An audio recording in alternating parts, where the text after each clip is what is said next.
I'm going to treat this like you're one of our guests, Sam. Obviously, you're one of our coaches now at NLC, but it is your debut on the podcast. And when it is somebody's first appearance on the pod, we always ask them the same question, and that is to name an inspirational person in their life, whether that's within sport or outside of the sport, and the reasons why they've inspired you in your life to this day. So if you want to have a think about that and give us a bit of an insight into that inspirational figure. Yes. So I'm going to go for a bit of a rogue one. It's obviously it's not running related. It's actually my granddad. Yeah, he's a Yorkshireman through and through. Introduced me to a whole world of sports and just running being one of them, cricket, and it's just always got me active. And since the age of, I reckon, 9, possibly even younger, he'd be at the age of, I don't know, 70, still taking me out to the park, watching me run around, watching me play football, would sometimes join in, and it got a little bit too competitive sometimes, to the point where he can't do that anymore. But yeah, he's always been an inspiration of mine and turns up to all my races still. Was so happy when I finally broke 15 for the first time in the 5K.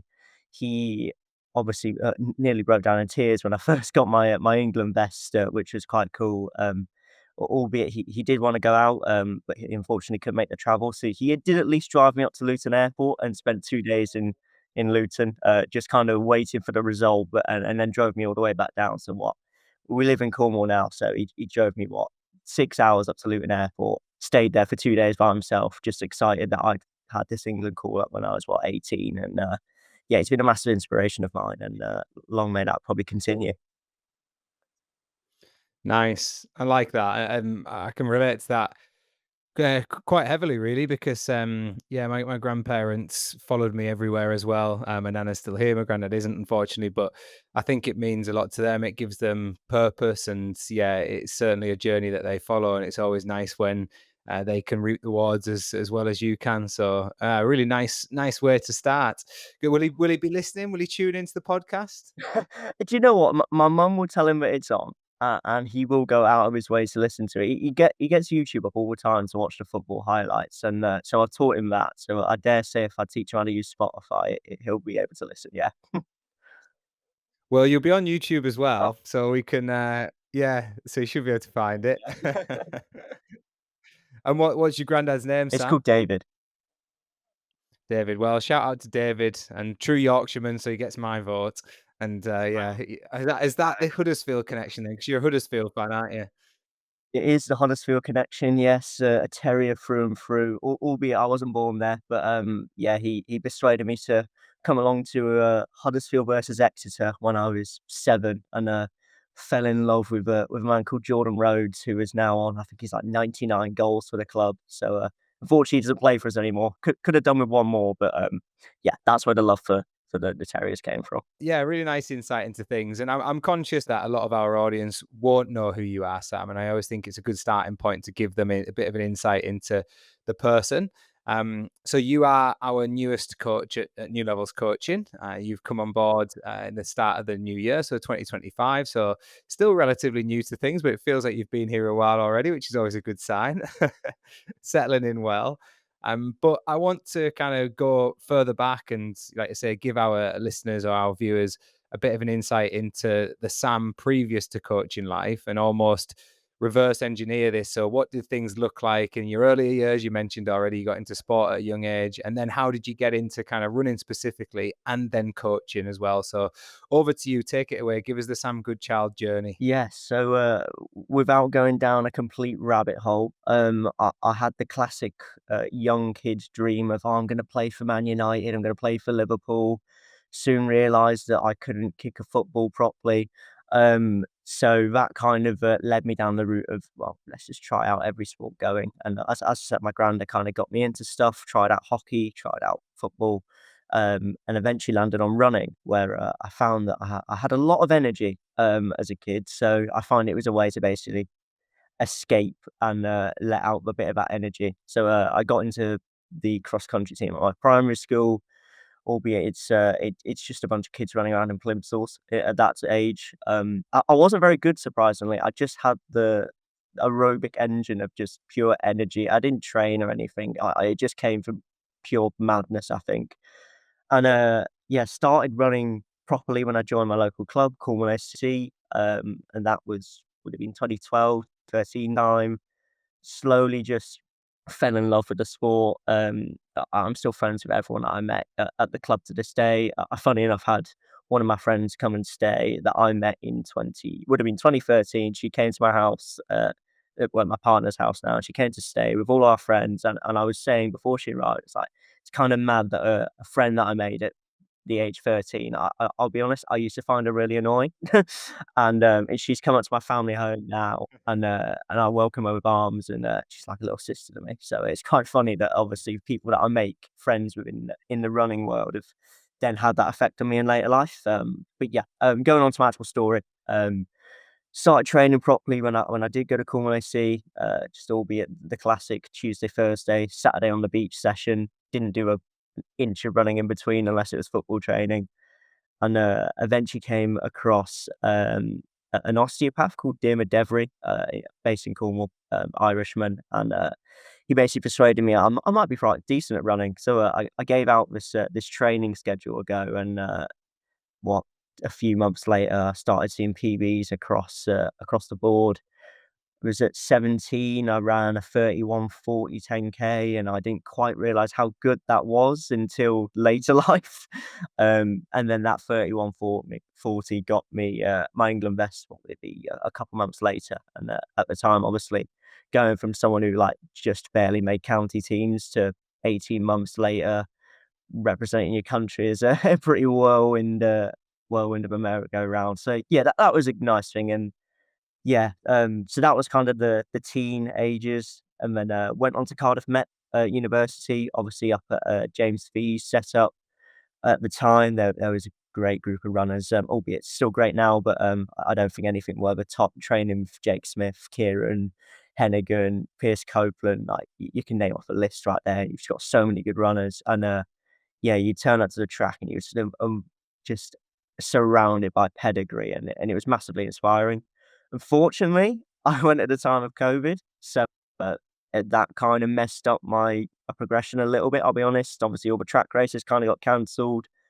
Got into some great shape, but because you couldn't race or anything, that I kind of just lost the shape because I eventually just burnt out. And yeah, so from that, probably learnt a fair bit. Obviously, first of all, about burnout, but how you kind of schedule stuff a little bit differently. And you'll see some people probably did really well in COVID. I was one of those people who got really fit, but wasn't able to capitalize on it purely just the races just weren't there for someone that's trying to make a little bit of a jump from, I don't know, 15 minutes to 14:30, 14 lows, and that jump wasn't there for ages. So yeah, eventually then went out to the US on a scholarship to the University of Tennessee Tech. I did only do a short period there. I came back for some personal reasons. It was just kind of one of those things that ever happened. But I loved my time out in the States. Worked with some great coaches, great people. Again, great friends that I've met and still stay in contact to this day. I will say I do love Tennessee itself, and I'll shout out Nashville and all the friends that I have there. It's a great place, and I plan to go back in the very near future. But yeah, I've been around the world with my running, and that's kind of the nice thing to kind of ties it together. Is running is such a sport that where you can do it absolutely anywhere in the world. You can do it in Nashville, you can do it in Cornwall, you can do it in Loughborough, where I'm based now. You could go somewhere on a Sri Lankan beach where one of my athletes is at the moment from the uni, and you can just run, like get out the door, even if it's 10 minutes, 2 hours. Like it's such an inclusive sport, and you'll always find someone running along the street no matter where you are, which is kind of a nice thing. But yeah, that kind of takes me on to my current chapter. So obviously recently starting at new levels, that was January time. But slightly before then, I had luck to get a job at Nottingham University as their head of athletics, which was kind of a surprise when I applied for it. I was kind of joking with my partner. She went to the uni, and I kind of said, "Oh, that'd be a really good job to get into." And I got an interview, and I was like, "Oh, I'm not surprised. Like, I've got a fairly good kind of CV," but I was like, I'm not getting a job. I'll be honest, there's no way. And I got a call on a Friday evening just after I'd finished a restaurant shift in Cornwall. They were like, "Oh yeah, yeah, you've got the job. Like, when can you start?" And I was like, "Sorry," just did not expect it.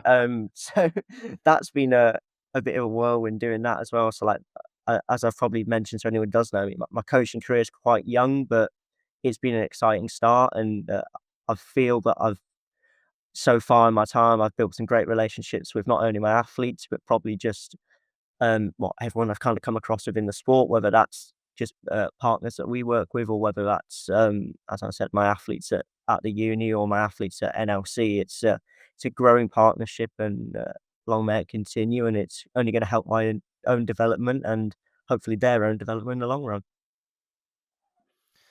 Brilliant. Yeah, a really good summary, and it has taken us around the world, which is yeah, great. I really like the way you put that about how yeah, it's the same thing, isn't it, running? But we can do it in all these different communities around the world, and I guess that's what makes it very special, but also quite unique that everybody's trying to achieve similar goals from all different corners of the world, and it brings us all together. I'm going to go to a couple of points you made there, Sam. I think firstly, touching on the coaching experience, Alex Haynes, who's a really good friend of mine, mentor, one of the coaches here at New Levels as well.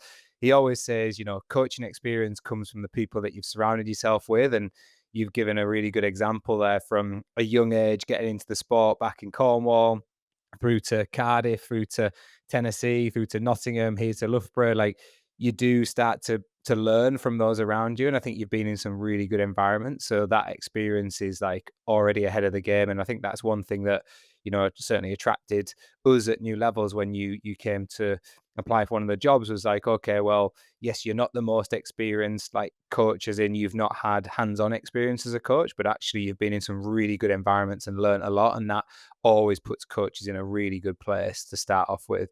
So that was the first point I was going to touch on. The other point I was going to touch on is to actually backtrack a little bit and talk about growing up, because I think this is an area, particularly for our like younger audience and parents who are listening. We get a lot of messages from parents these days asking about like kids' development and where they should sit. And I'm really big on not really being an early, a kind of, I guess, a one-trick pony, as I would describe it, like early specialization. I don't think you should go to one sport too soon. I think trying a few different sports is really key, and actually having those cross skills is really important.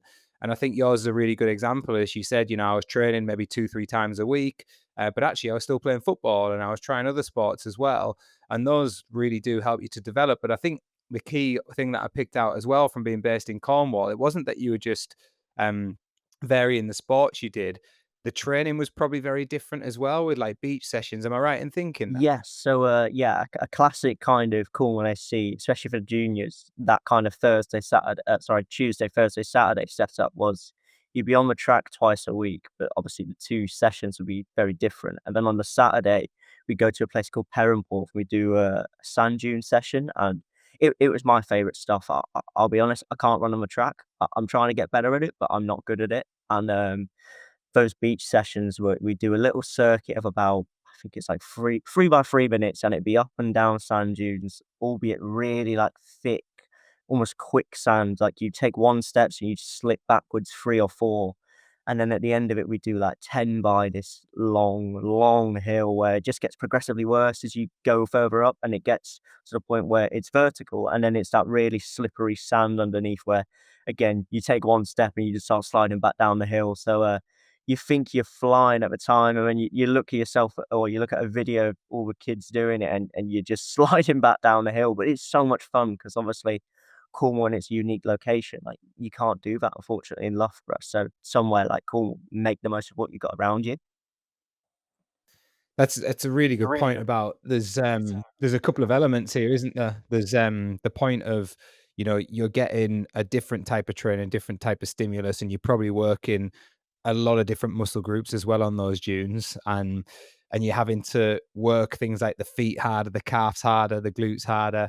But then there's also the full element of varying the training, and I think that's really important. And it kind of leads us quite nicely on to last week in Portugal, almost from the beaches of Cornwall to the beaches of Villamora and Albufeira.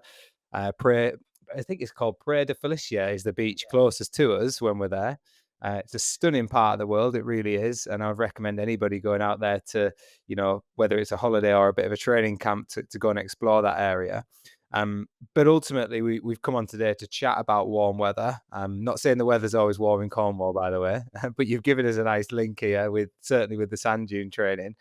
Um, like, let's start off with like, what did you feel about the training camp? Like, you've obviously been out there before to Portugal, but what were some of the differences that you maybe saw from going on a new levels coaching training camp, as opposed to going out there as an elite athlete, as particularly as a younger athlete? Did you have any learnings from your younger days that you were able to embed into this camp? Well, the first of all is, you don't include a night out when you go on the new levels ones. When you're on a younger one at university, there's unfortunately a night out, but everyone is, obliged to go on. But, so that's not included. Which you think would be the opposite, wouldn't you? You think these youngsters would be so professional, but actually, that's not how it works. No, it's not. No, I think that's the harsh reality of it. Yeah, as you said, you think they'd be professional, but no, never not. But, yeah, the main thing I probably did notice is, I think with our camp, so let's say I think it's about 6 days, and we're trying to fit in quite a lot in that time. But the main thing is we're trying to give people a glimpse of what an elite athlete's training can look like. And so let's albeit you go on the track on the Tuesday, we're back on the cross country course on the Thursday. We're doing a long run on the Friday, although that seems very, very weird. You're trying to almost touch on the base of all aspects of the camp, and we're doing a lot of kind of one percenters as well. So we'll be doing a lot of hurdle drills, and that's probably the thing that I've noticed the most is a lot of people tend to struggle with the hurdle drills to begin with, but by the end of it, people were nearly naturals at it. And obviously, it comes down to those first of all, giving it a go, keeping that kind of repetition up. So I think we did it 3 or 4 times over the 6 days we were there, and then obviously the coaching points themselves, just trying to break it down so it might be more simple. So we had two athletes who probably struggled with the movement, with the hurdles, so taking it away from the hurdle and then breaking the movements into almost 3 really slow motions, allowed them to do it a lot better, and then we progressed them back to the hurdles, and they were completely fine performing the movement. So, yeah, like I said, it's almost like giving, everyone else that kind of glimpse of what elite athletes really get up to on their 2 to 4 week camps, wherever they go, whether it's warm training, warm weather, or whether it's altitude. They do these little one percenters and giving a bit of a glimpse of what that looks like. Yeah, you've summarized that pretty nicely there, and especially like that one-to-one element. I think for me, that was one of the biggest benefits really was that, we go out there 10 to 12 people. It is a small camp. It's an intentionally small camp. We don't open this up to the public. It's people we coach. It's a chance for us to get out there with people and really give them that one-to-one attention. And particularly with the technical elements like your hurdle drills or your running drills, it helps us to break those down. It really helps us to like you said, almost simplify it for them before then progressing it so we can really get a handle on technique.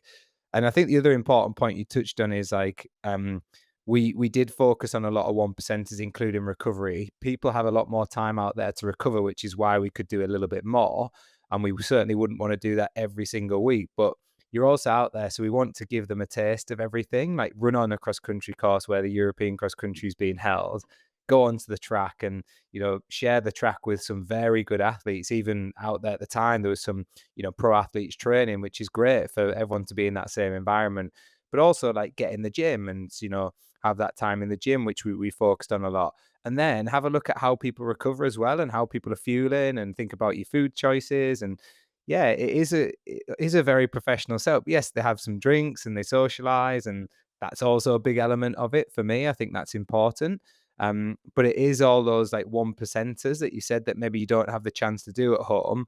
And I don't know how you felt, but I think sometimes it is a little bit of a reminder or a reset to people as well. Like, actually, I need to go home and think about some of this stuff and how I embed that into my training plan a little bit more. Is that kind of the feeling you got? Yes. So, yeah, take for example strength and conditioning. Obviously, it's something that I'll be honest, all runners try to avoid as much as possible. And I'll be honest, for a good period of time, I did the same. I eventually did my master's in sports and exercise science, and I focused on strength and conditioning within runners.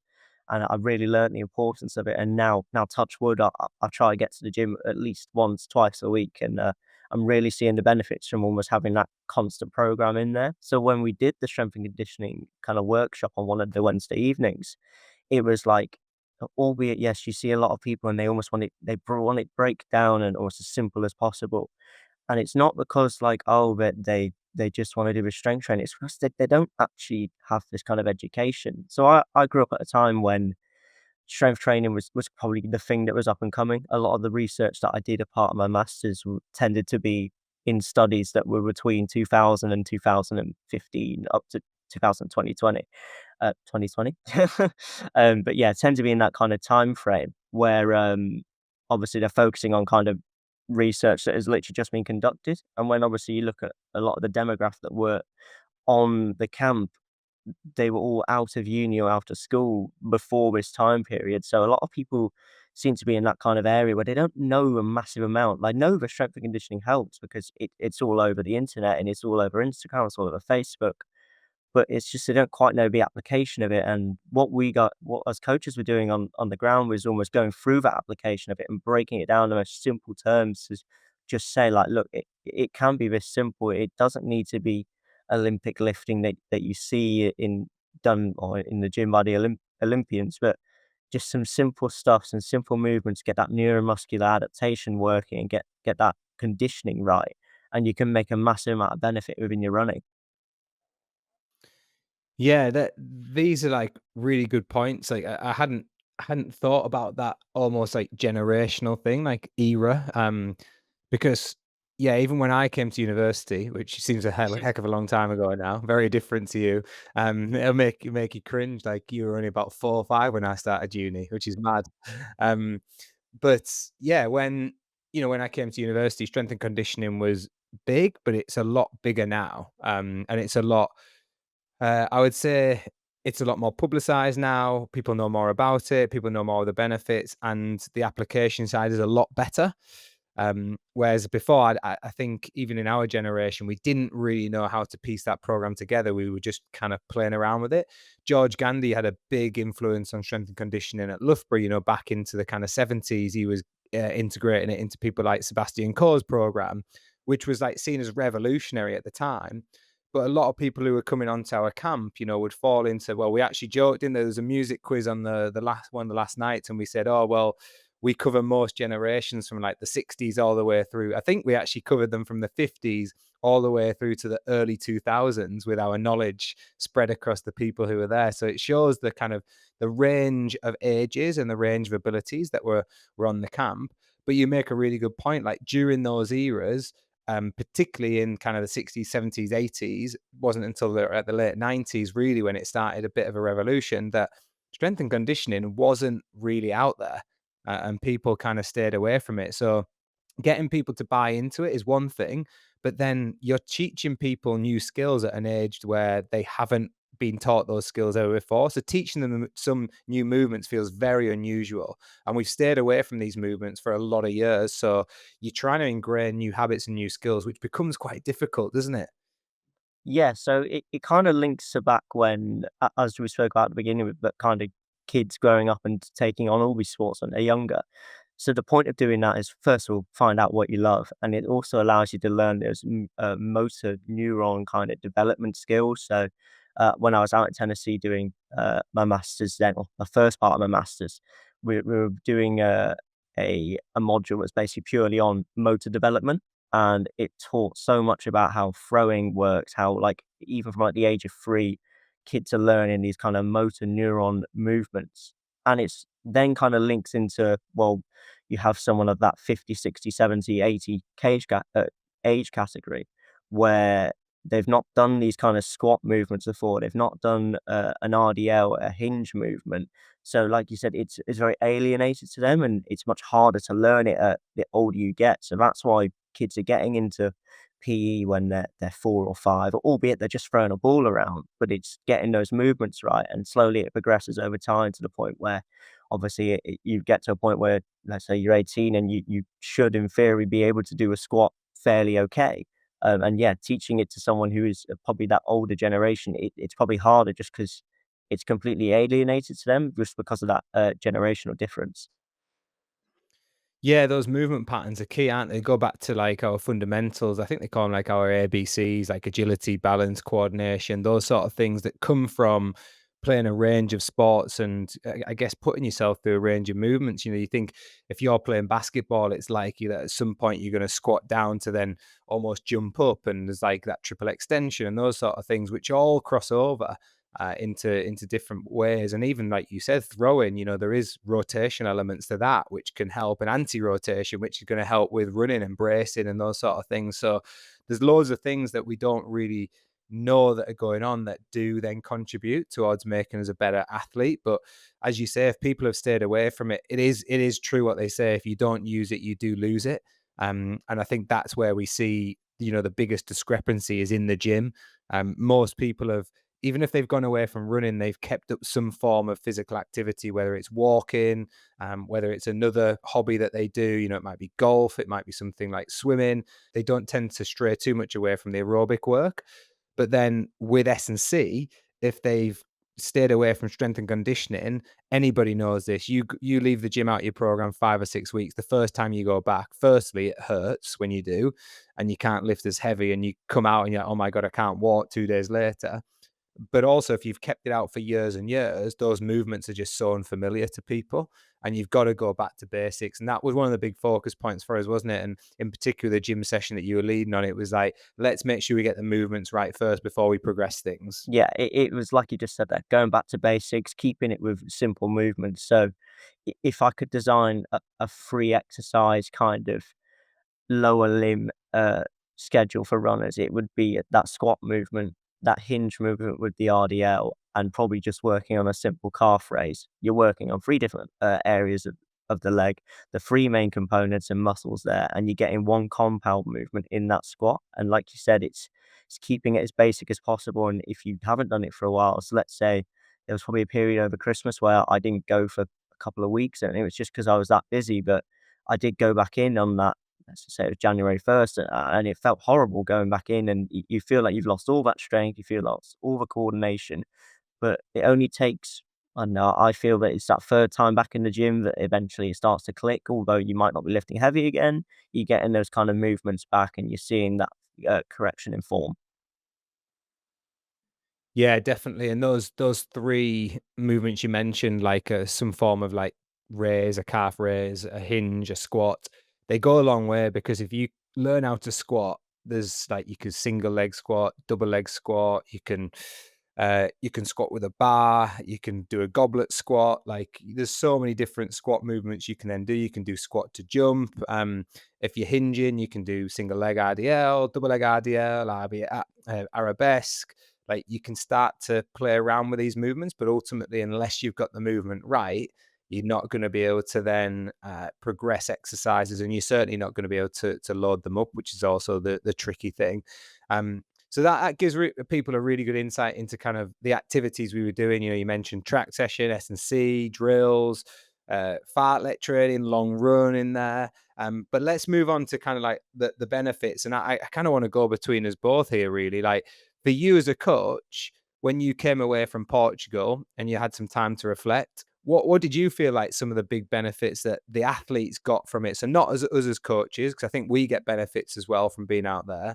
But what did you see as the main benefits that the athletes got from being out in that environment? Well, I find obviously with us being a one-to-one coaching company that they got that one-to-one time, and it was in person.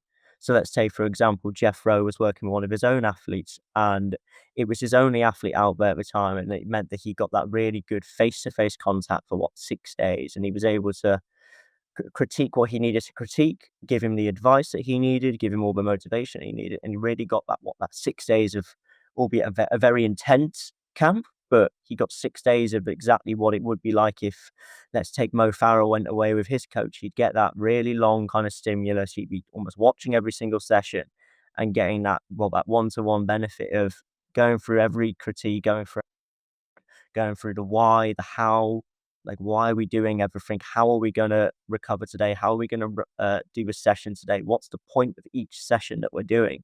So we're getting that kind of one-to-one benefit. And then looking at it from the heat kind of point of view is, first of all, going out there for obviously that heat benefit. So looking at racing throughout the summer, you're going to be struggling in the heat if you haven't trained for the heat.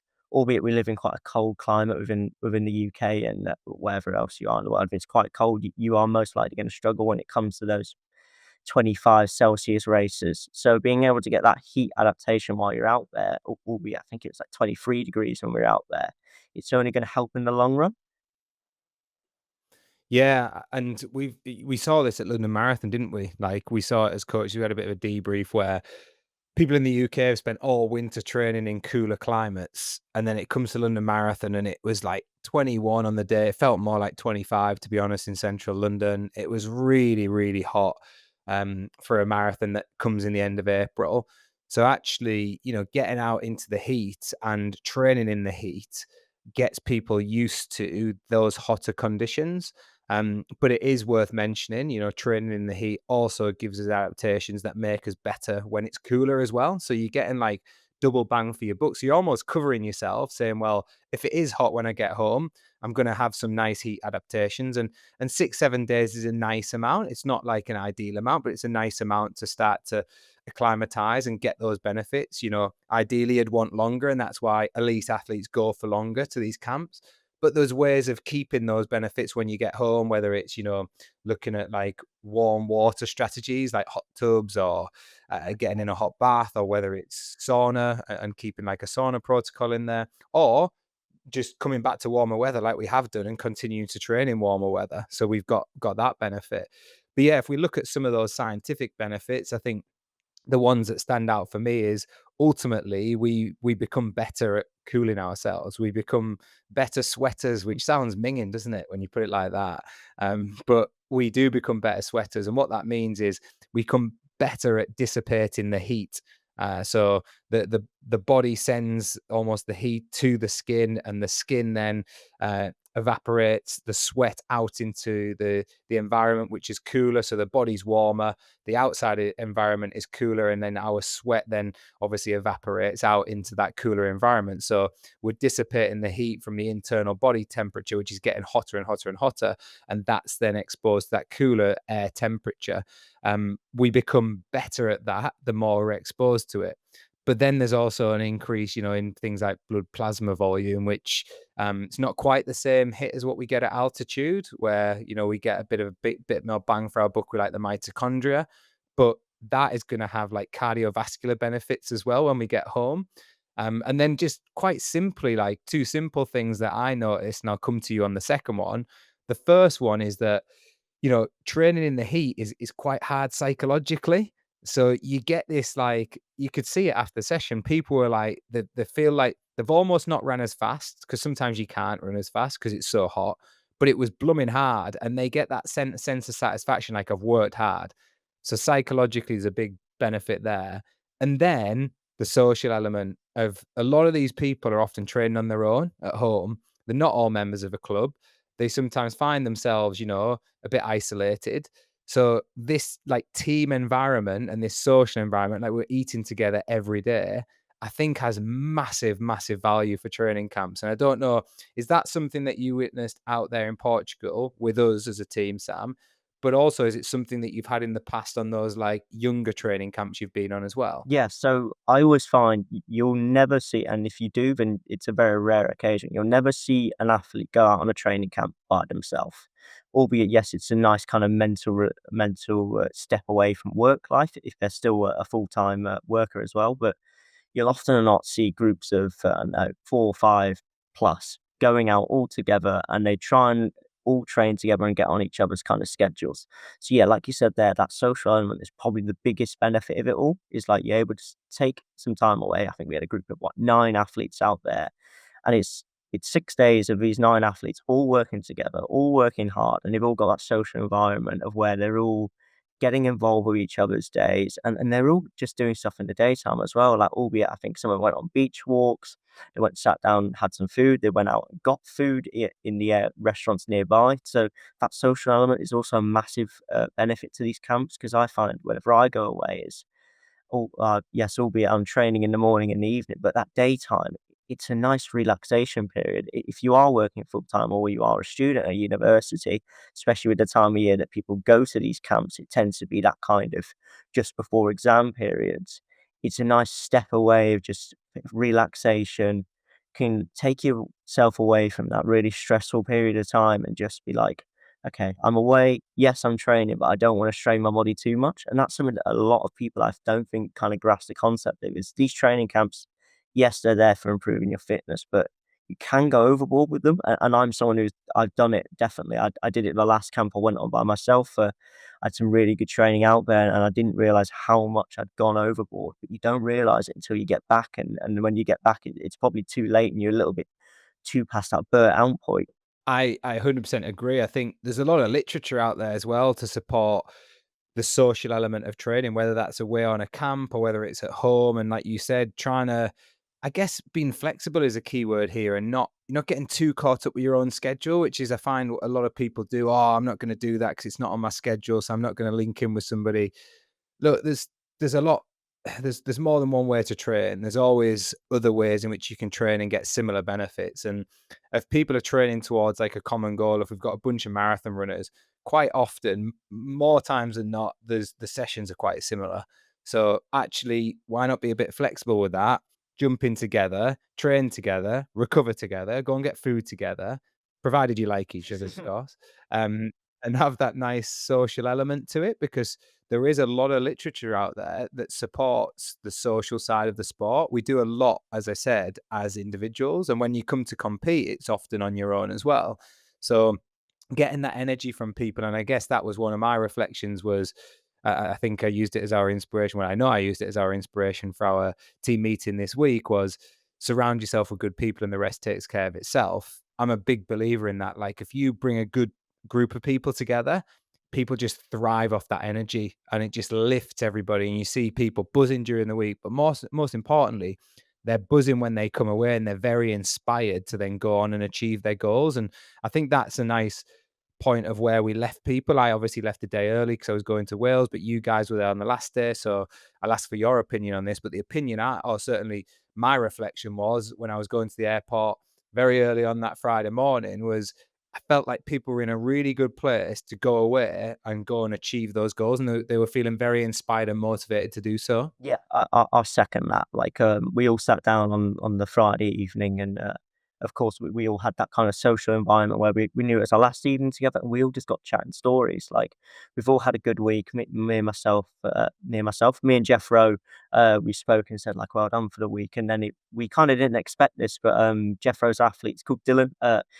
Stepped up and just said, "Oh, like, thank you for like such an amazing weekend," and everyone clapped us. And I don't think either of us had kind of expected it, but I think it was that kind of community and that social aspect that kind of brought that upon us. As you could see, we were all having fun. We were all there for one reason, and like you said, that environment has then created that kind of process and hopefully success down the line. And you can tell everyone's motivated when they're coming back. I'm getting tagged in Instagram stories left, right, and center, just saying about training this week, saying that they're looking forward to the upcoming races. And I had a good sit down with a couple athletes, albeit they weren't my own athletes, but I had some sit downs with them and got talking to them, and they're just so excited to get going with their goals, whether they have Chicago coming up in October time, whether it's 5 and 10Ks over the summer, whether it's 1500s in the next couple of weeks. They're all so motivated to get going. And I find that camp, albeit, yes, 6 days, probably not enough for that kind of heat adaptation, but definitely enough to get that social environment and the adaptation that comes from just being around those kind of like-minded and great people. Yeah, and that's another good point is like you named like a list of events there that are totally different from like 1500 all the way up to half marathon, marathon, even ultra endurance events. I think Carolyn was coming back and jumping on a bike for 47 miles or something this weekend. So everybody was out there with a different kind of a goal in mind, but it didn't stop them all coming together and training together. And yes, we had to vary the sessions a little bit. And again, that's a beauty of a small training camp, right? We have the ability to do that, and we've got three coaches out there who can stand on watches and people helping out and pacing and all different sorts of things going on. So that's the benefit of it. But it shows that you don't all have to be training for the same event in order to make this happen either. And that's the beauty of these camps. I guess one thing I want to touch on is, we don't go to Portugal a couple of times a year. We go once a year. We may do it again next year. Obviously, things have changed slightly in Portugal, so we may do something a bit bigger here in the UK, so more people can access it. But it probably is worth highlighting that we do a very similar setup with the performance weekend in Loughborough in the summer. So if people are sat here listening, thinking, this sounds great, I'd love to be involved with this. You don't have to be a new levels coaching athlete to come to performance weekend. It's actually advertised on our runner retreats website for that reason, because it's not an exclusive NLC event.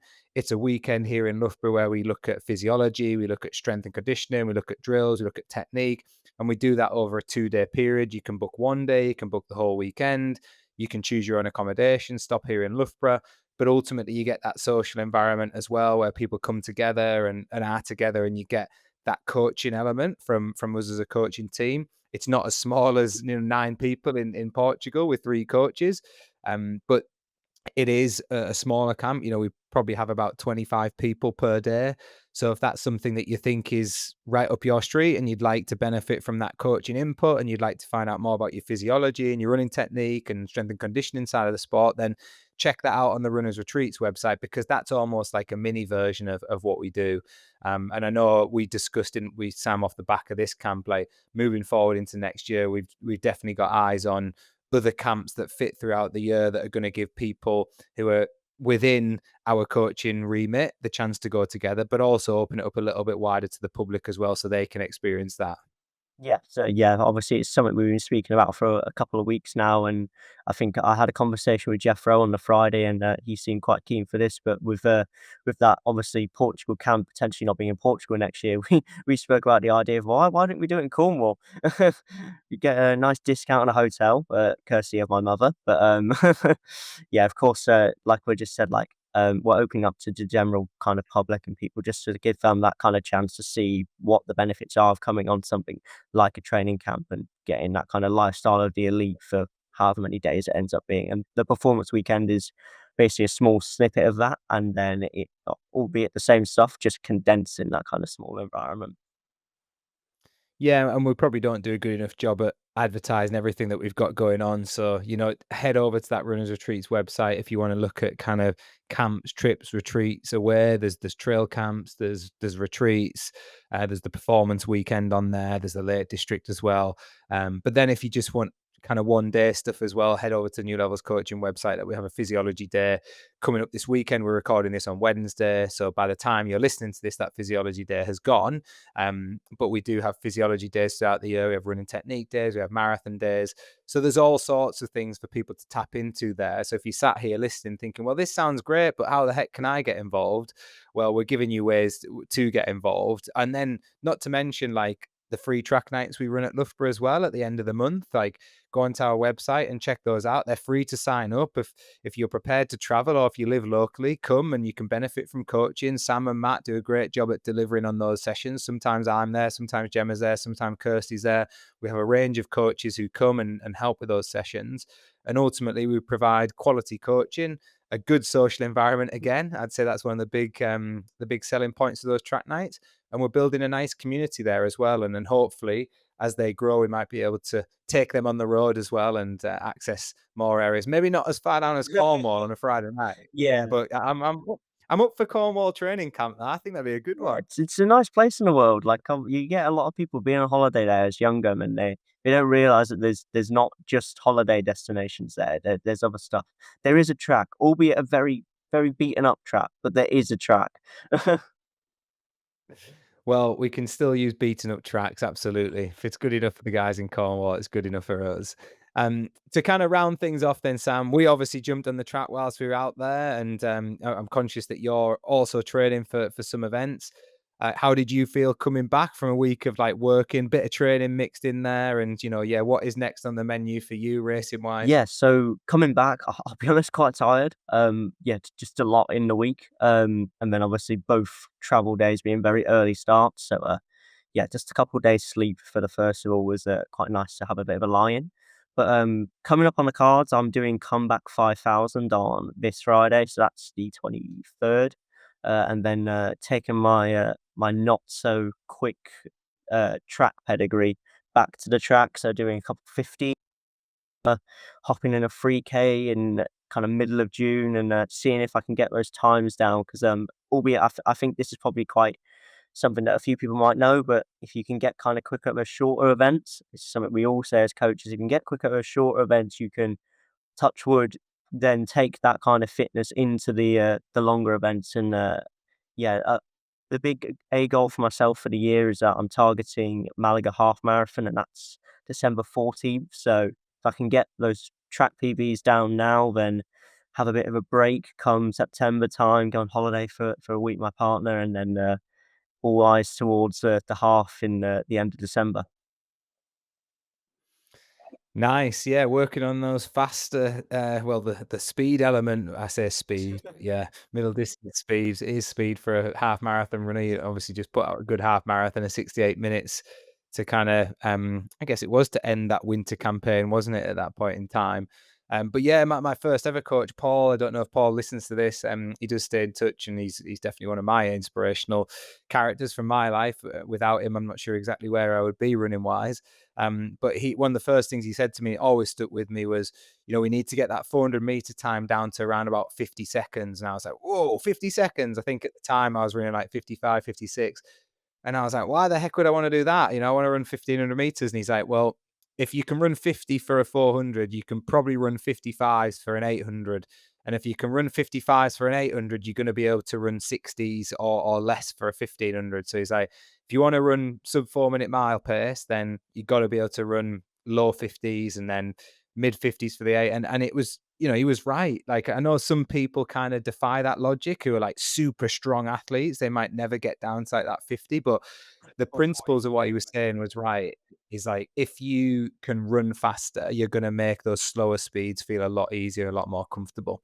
So yeah, a good chance for you to work on those elements, Sam, as you go through the summer. Yes, yeah, that is basically the end goal, is attempt to get as close as I can to a 3:59, and albeit that sounds very scary, I think I can do it. I probably could have done it when I was younger, maybe not at the age of 24 when I've barely been on the track for the last few years, but we'll have to see.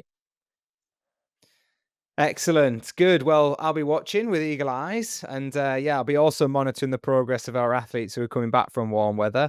Probably worth giving a few of them a shout out as well for some of their recent performances. We had a couple in the marathons. Karen had ran London, Tracy had ran London. So they'd both done really well. I know Anna and Nigel have been doing some of the local races round here, and even some of the local cross countries, and they've got a lot of local road races coming up over the summer.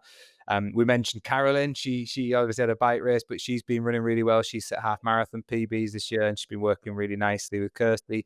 Dylan's been picking up medals left, right, and centre over middle distance. I know he's got the Welsh champs, and he's looking even potentially at Madeira, which is quite cool for the Masters champs, which comes late this year, end of September, early October. So yeah, he's obviously going well. Then Helen and Jamie continue to smash it. They're both building up to Chester Marathon, so that's going to be interesting to see how they go as well. I know that Helen has just ran a good half, and she's on a road to recovery. And if you've not listened to the podcast that we did with Helen, then I would strongly recommend having a listen to that. And then Joe and Alice, God, well, they've got a massive trail race coming up at the end of, the start of October. So the end of summer, early autumn, they're going to do Kielder Marathon, which, yeah, insane. Good on them. So it was good practice on the cross-country course for them this week, that's for sure. And I don't think I've missed anybody there. I think I covered everyone who came out on camp. And Jethro and yourself are racing this weekend. You've got come back, and Jethro is doing a steeplechase.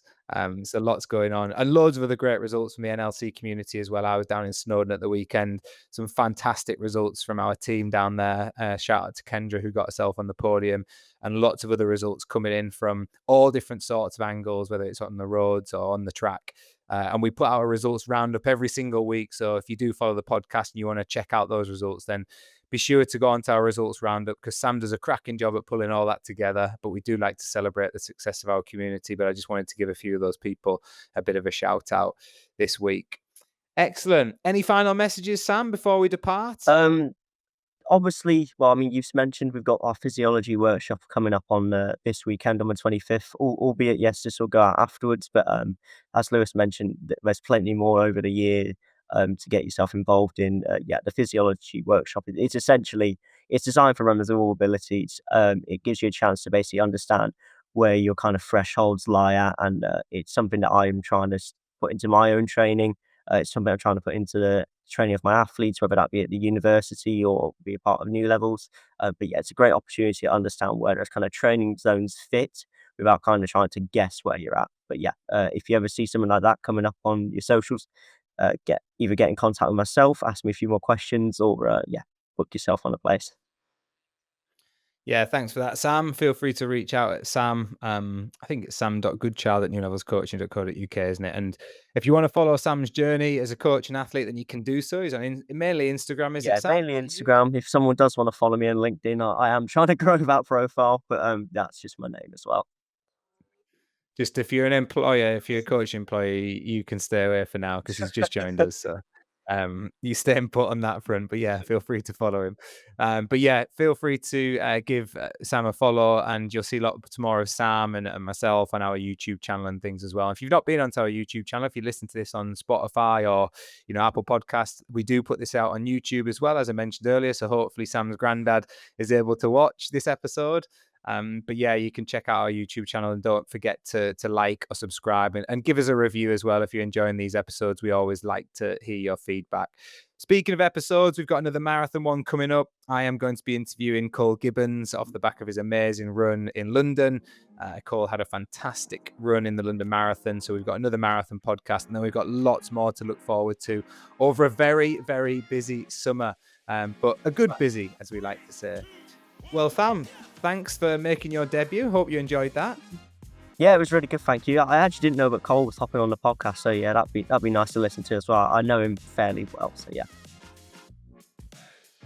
Yeah, I'm looking forward to that one. Seeing how that training went and how he's recovered from the marathon and what's next for him, because he's on an exciting journey. So yeah, looking forward to that one. But yeah, thanks again, Sam. And yeah, thank you to everyone for tuning in. Hope you enjoyed that as much as I did. You'll get to know Sam. I'm sure he'll be on plenty more podcast episodes in the future. As always, enjoy your training. And if you are racing anytime soon, then best of luck. We will see you all again very, very soon. Cheers.